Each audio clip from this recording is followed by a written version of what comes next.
Welcome back, dear viewers, and you are still watching the Breakfast Show. And in this segment of our program, we will talk about President Fattah al-Sisi's meeting with the International Olympic Committee President Thomas Bach, as the president has given the green light to Egyptian sports authorities to make a bid to host the 2036 Olympic Games.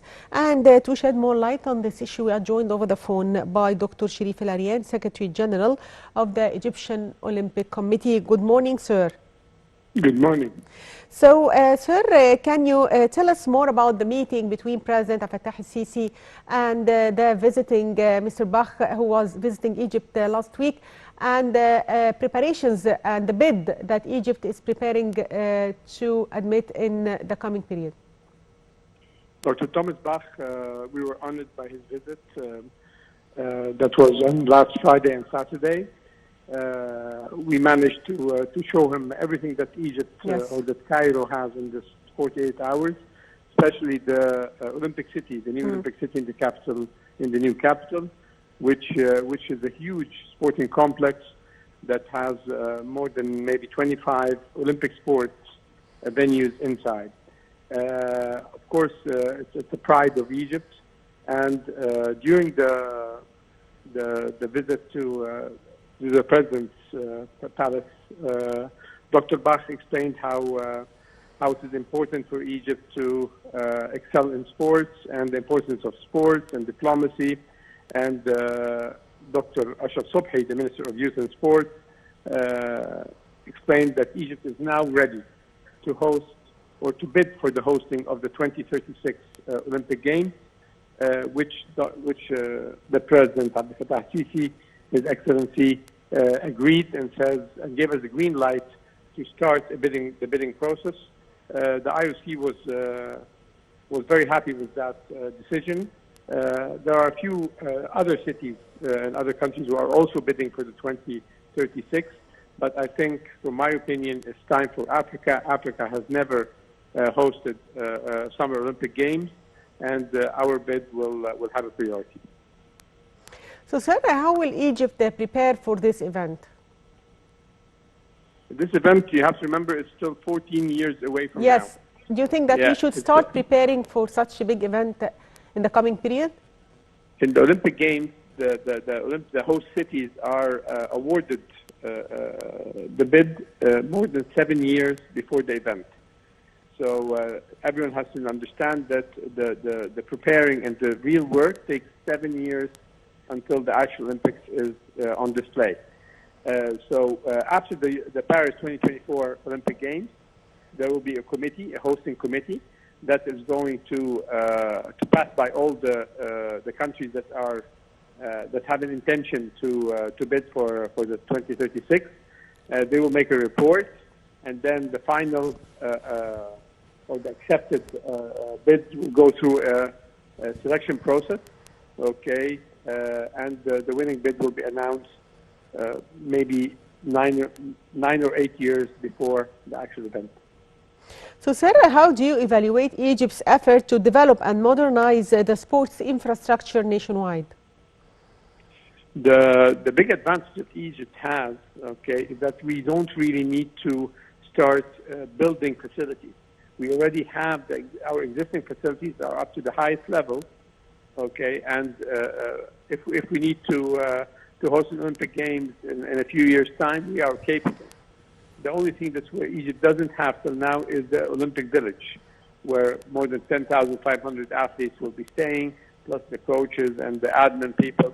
So we're talking about a village that can have a capacity of 20,000 people to live in. So, sir, also the construction of Egypt's International Olympic City in the new administrative capital is one of the important achievements that took place in the last period. Can you tell us more about the International Olympic City there? The International Olympic City, as I said before, has more than 25 Olympic sports venues inside.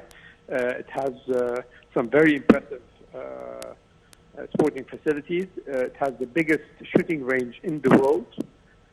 It has an Olympic stadium with a capacity of more than 90,000 spectators, and this is a huge stadium. It has everything really. It has a riding arena. It has a swimming complex.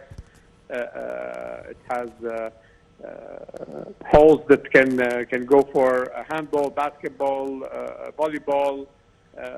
So as I said, 25 Olympic sports can be hosted in the Olympic City. Of course, there are some sports that need the water, okay, such as rowing, canoe, kayak, and these have to be put somewhere else.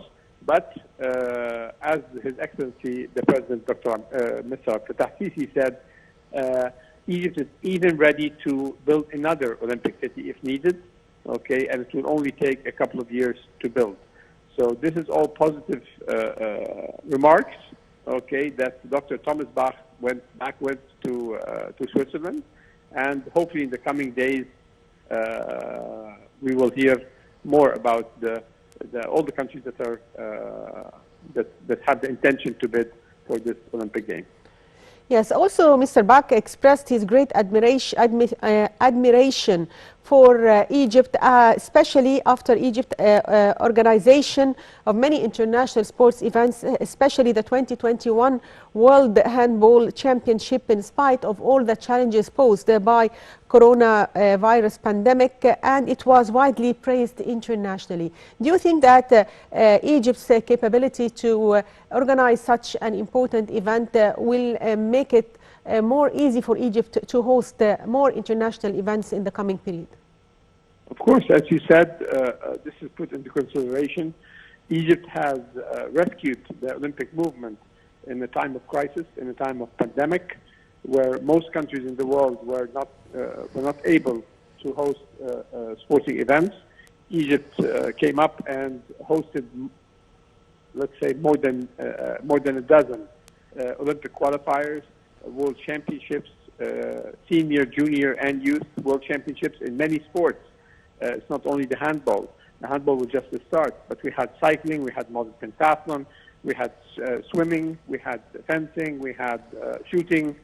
There were so many international events held in Egypt. Egypt is the creator of the bubble concept, okay, where we managed that the teams come, compete, and go back in a safe environment. So yes, of course, this will contribute as a positive to our bid. Yes, I'd like to thank you, Mr. Sherif Erian, Secretary General of the Egyptian Olympic Committee. Thank you, sir, for being with us. And by that, dear viewers, we come to the end of today's edition of The Breakfast Show. I'm Sheen Aidel, and I was joined today by my colleague Amal Mukhtar. Thank you for watching.